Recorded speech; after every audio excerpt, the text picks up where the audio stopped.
राधे राधे भक्तों, स्वागत है आप सभी का गीता ज्ञान श्रृंखला के दूसरे एपिसोड अध्याय 2 के सांख्य योग में।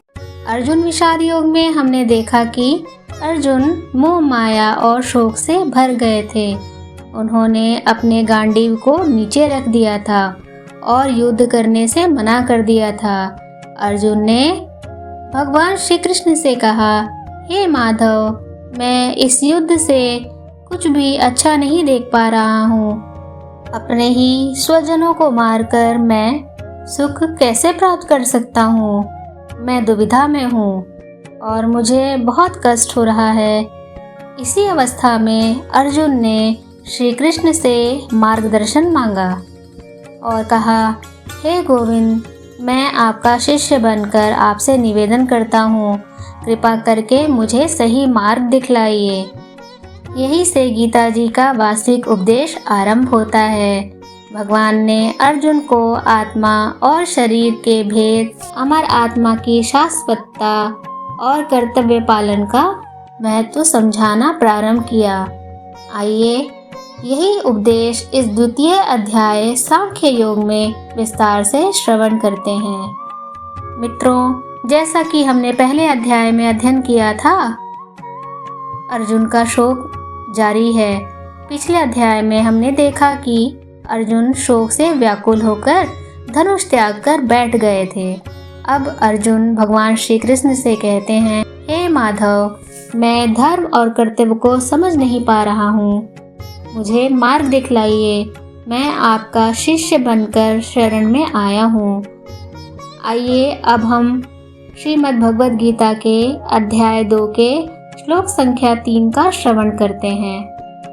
अर्जुन के ये कहने के पश्चात भगवान श्री कृष्ण ने मुस्कुराते हुए अर्जुन की तरफ देखा और वे बोले, कैवल्यमास्मगमः पार्थ नैतत्तत्त्वयुपद्यते क्षुद्रं हृदय दौर्बल्यं त्यक्त्वोत्तिष्ठ परन्तप।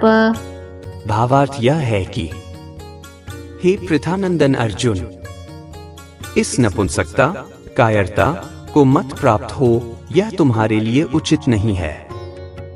हे शत्रु दमन करने वाले परंतप, हृदय की इस तुच्छ दुर्बलता का त्याग करके युद्ध के लिए खड़े हो जाओ। भक्तों, सरल अर्थ में इसको समझते हैं। श्री कृष्ण अर्जुन को संबोधित करते हुए कहते हैं कि वह युद्ध से डरकर कायरता न दिखाए। यह कायरता अर्जुन के लिए उपयुक्त नहीं है, क्योंकि वह एक क्षत्रिय वीर है और उनके वंश के अनुसार उन्हें वीरता से कार्य करना चाहिए। श्री कृष्ण अर्जुन से अपने मन की तुच्छ दुर्बलता को त्याग कर क्षत्रिय धर्म का पालन करने के लिए युद्ध भूमि में खड़े होने का आग्रह करते हैं। इससे हमें संदेश मिलता है कि जीवन में जब भी कठिनाइयाँ आएं तो हमें भागना नहीं चाहिए, बल्कि साहस के साथ उसका सामना करना चाहिए।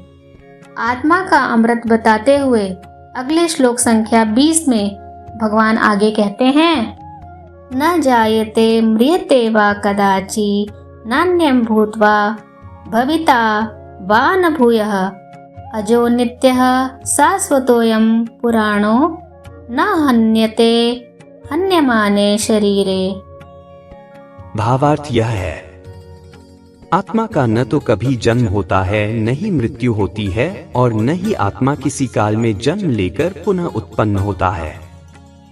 आत्मा अजन्मा, शाश्वत, अविनाशी और चिरनूतन है। शरीर का विनाश होने पर भी इसका विनाश नहीं होता। आइए भक्तों, इसे हम सरल अर्थों में समझते हैं। भगवान श्री कृष्ण अर्जुन को बताते हैं कि वह जिस आत्मा को नाशवान समझकर मोह कर रहे हैं, वह वास्तव में नश्वर नहीं है। भगवान श्री कृष्ण अर्जुन को आत्मा की अमरता का उपदेश देते हुए कहते हैं। इस उपदेश के माध्यम से भगवान बताते हैं कि आत्मा नश्वर नहीं है, बल्कि एक शरीर को त्याग कर दूसरे शरीर में प्रवेश करती है और यह प्रक्रिया अनंत काल तक चलती रहती है। यह शिक्षा अर्जुन को युद्ध में अपने क्षत्रिय धर्म का पालन करने और अपने कर्तव्य को पूरा करने के लिए प्रेरित करती है, क्योंकि शरीर की मृत्यु से आत्मा का अंत नहीं होता है। आइए इसे हम एक उदाहरण से समझते हैं। श्री कृष्ण बताते हैं कि आत्मा अविनाशी है, यह सिर्फ शरीर बदलती है, जैसे कि मनुष्य वस्त्र बदलता है, वैसे ही आत्मा नया शरीर धारण करती है। इस कारण शरीर तो नष्ट होता है किंतु आत्मा नहीं। अब अगले श्लोक में कर्म का महत्व बताते हुए भगवान श्री कृष्ण अध्याय 2 के 47वें श्लोक में कहते हैं, कर्मण्येवाधिकारस्ते मा फलेषु कदाचन मा कर्म फल हेतु भूर्मा ते संगो सत्व कर्मणि। अर्थात भावार्थ यह है, हे अर्जुन, तेरा अधिकार केवल कर्म करने में है, फल पर तेरा अधिकार नहीं है। फल की चिंता मत कर, केवल कर्तव्य पालन कर। आइए मित्रों, इसे हम सरल अर्थ में समझते हैं। यहाँ पर अर्थ यह है कि आपका अधिकार केवल और केवल कर्म करने में ही है, उसके फल में नहीं है। इसलिए कर्मों को परिणामों की इच्छा से नहीं करना चाहिए और हमें अकर्मण्य अर्थात कर्महीन भी नहीं होना चाहिए। चलिए इसे भी हम एक उदाहरण से समझते हैं। यह गीता जी का सबसे महान संदेश है। जैसे किसान खेत में बीज डालता है, वह परिश्रम भी करता है, पर उसका परिणाम तो आने वाली वर्षा और ऋतु पर ही निर्भर करता है। उसी प्रकार मनुष्य को कर्म करना है और परिणाम ईश्वर पर छोड़ देना है।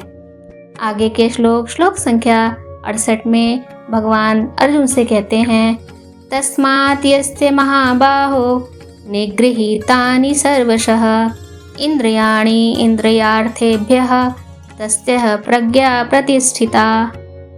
भावार्थ यह है, हे महाबाहो, जिसकी इंद्रियां विषयों से हर तरह से वश में हो चुकी हैं, उसी की बुद्धि स्थिर है। इस श्लोक में भगवान कृष्ण कहते हैं कि जो व्यक्ति अपनी इंद्रियों को पूरी तरह से नियंत्रित कर लेता है, उसकी बुद्धि स्थिर हो जाती है। संक्षेप में यह श्लोक इंद्रिय नियंत्रण के महत्व पर जोर देता है और बताता है कि जो साधक अपनी इंद्रियों को अपने अधीन कर लेगा, वह स्थिर और स्थिर ज्ञान को प्राप्त कर लेता है। चलिए इसे भी हम सरल अर्थ में समझते हैं।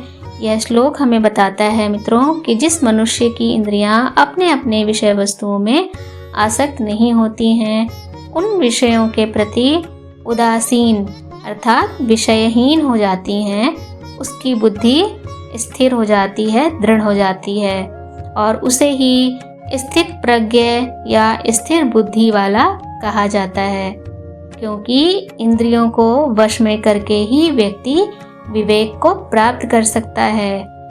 इसे हम एक छोटे से उदाहरण से समझते हैं, जो कि सांसारिक और सामाजिक उदाहरण है और इससे हम इसको अच्छे से समझ पाएंगे।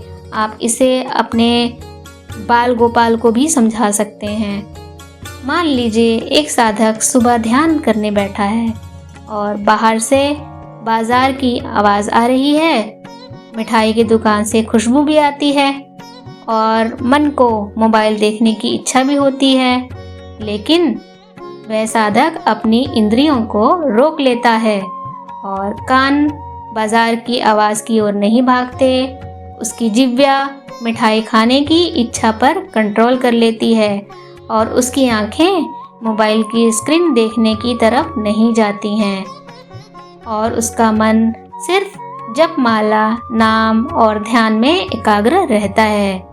इस तरह से साधक ने क्या किया मित्रों? उसने तो अपने मन को विषयों से हटाकर उसे नियंत्रण में कर लिया। इस तरह से हम अपने बच्चों को भी सही ज्ञान दे सकते हैं और सही मार्ग पर चला सकते हैं। आइए मित्रों, अब हम बढ़ते हैं श्लोक संख्या 69 की तरफ, जिसमें भगवान श्री कृष्ण अर्जुन से कहते हैं, या निशा सर्वभूतानां तस्यां जागर्ति संयमी यस्यां जागृति भूतानि सा निशा पश्यतो मुनेः। भावार्थ यह है, जिसे सब लोग दिन समझते हैं वह आत्म संयमी के लिए अज्ञानता की रात्रि है, तथा जो सब जीवों के लिए रात्रि है वह आत्मविश्लेषी मुनियों के लिए दिन है। चलिए इसको हम सरल अर्थ में समझते हैं। अर्थ यह है कि जिसकी चेतना लौकिक है वे सांसारिक सुखों को ही जीवन का मुख्य लक्ष्य मानते हैं। वह लौकिक सुखों के अवसर को जीवन की सफलता अर्थात दिन समझते हैं और इंद्रिय सुख से वंचित होने को अंधकार अर्थात रात समझते हैं। वहीं दूसरी ओर जो दिव्य ज्ञान से युक्त होकर बुद्धिमान हो जाते हैं वे मनुष्य इंद्रियों के विषय भोगों को आत्मा के लिए हानिकारक मानते हैं, इसलिए वे इसे रात्रि के रूप में देखते हैं तथा वे आत्मा के उत्थान के लिए इंद्रियों के विषय भोगों से विरक्त रहते हैं और इसलिए वे रात्रि को ही दिन के रूप में देखते हैं। इन शब्दों का सांकेतिक रूप में प्रयोग करके श्री कृष्ण यह व्यक्त करते हैं कि जो एक सिद्ध महापुरुष के लिए रात्रि है उसे सांसारिक लोग दिन मानते हैं और इसी प्रकार से जिसे सिद्ध महापुरुष दिन समझते हैं वह उनके लिए रात्रि के समान है। चलिए मित्रों, इसे भी हम एक सरल उदाहरण से समझते हैं। मान लीजिए एक व्यक्ति को पार्टी, शॉपिंग और मनोरंजन अच्छा लगता है और वह सोचता है कि असली जिंदगी यही है, लेकिन वहीं पर एक ज्ञानी महात्मा वही सब देखकर यह सोचने लगता है कि यह तो माया जाल है और अज्ञान है, इससे तो आत्मा को कुछ भी नहीं मिलेगा, उसके लिए यह सब निशा और अंधकार के समान है। और जब वही महात्मा ध्यान, जप और साधना करता है तब सामान्य लोग कहते हैं ये सब तो समय की बर्बादी, उनके लिए साधना रात है, पर उन महात्मा के लिए वही दिन और जागरण है। सांख्य और योग का समन्वय क्या है, आइए जानते हैं।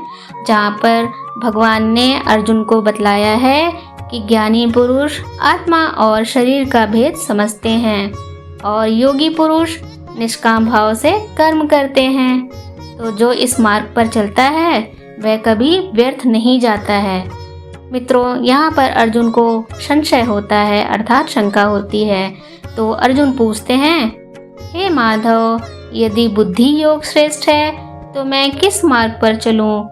तब भगवान उत्तर देते हैं कि दोनों मार्ग श्रेष्ठ है, ज्ञान का मार्ग भी और कर्म का मार्ग भी, पर तेरे लिए उचित है कर्तव्य पालन करते हुए निष्काम कर्म का मार्ग। अध्याय 2 में भगवान श्री कृष्ण ने अर्जुन को क्या क्या शिक्षा दी है, आइए हम जानते हैं। भगवान कहते हैं कि आत्मा अजर अमर है और शरीर नश्वर है। जीवन में मोह माया के कारण कर्तव्य मत छोड़ो, अपना कर्म करो पर फल की चिंता मत करो। सच्चा योगी वही है जो संतुलित है और मोह जाल और भय से मुक्त है। यह अध्याय हमें सिखाता है कि जीवन का रहस्य केवल एक है, कर्तव्य करते जाओ, परिणाम ईश्वर पर छोड़ दो।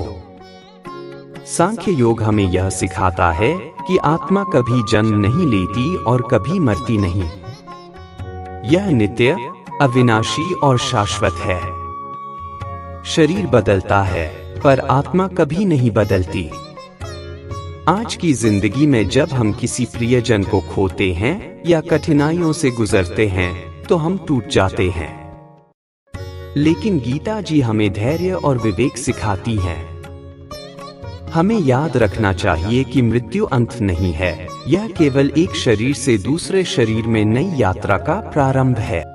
और इस अध्याय का दूसरा बड़ा संदेश है कर्तव्य का। भगवान श्री कृष्ण ने कहा है, अर्जुन, तुम्हारा धर्म है कि तुम योद्धा होकर धर्म की रक्षा करो। इसी प्रकार हर मनुष्य का कर्तव्य है कि वह अपनी जिम्मेदारियों को मोह माया में फंसे बिना भय रहित निभाए। फल की चिंता मत करो, कर्म पर ध्यान दो। बंधुओं, यदि हम अपने जीवन में इस उपदेश को उतार लें तो हम न केवल दुख और ममता से मुक्त हो सकते हैं, बल्कि सच्चे अर्थों में शांति और आत्मबल भी पा सकते हैं। यही है सांख्य योग का सच्चा संदेश। इस प्रकार समाप्त होता है श्रीमद् भगवद गीता का 2वां अध्याय सांख्य योग। और अगले अध्याय में हम सुनेंगे अध्याय 3 कर्म योग के बारे में, जहाँ भगवान श्री कृष्ण हमें सिखाएंगे कि कर्म ही पूजा है और कर्म से ही मोक्ष की प्राप्ति होती है। तो जुड़े रहिए इस श्रृंखला से और सुनते रहिए गीता जी का अमृत संदेश। मित्रों, श्रीमद् भगवद गीता जी के इस पॉडकास्ट सीरीज को अपने सभी परिवारजनों और मित्रों को शेयर अवश्य करें, क्योंकि आज के युग में सभी को मोटिवेशन की आवश्यकता है। और यदि आपको ये गीता ज्ञान प्रेरणादायक लगा हो तो कृपया अपने इस चैनल को लाइक और सब्सक्राइब जरूर करें और बेल आइकन भी प्रेस करें आने वाले अध्याय के लिए। आपके मोटिवेशन से हम आपके लिए इसी तरह के आध्यात्मिक वीडियोस लेकर आएंगे। आप अपने विचार हमारे साथ अवश्य शेयर करें और कमेंट में लिखें। जय श्री हरि, जय श्री कृष्णा, राधे राधे।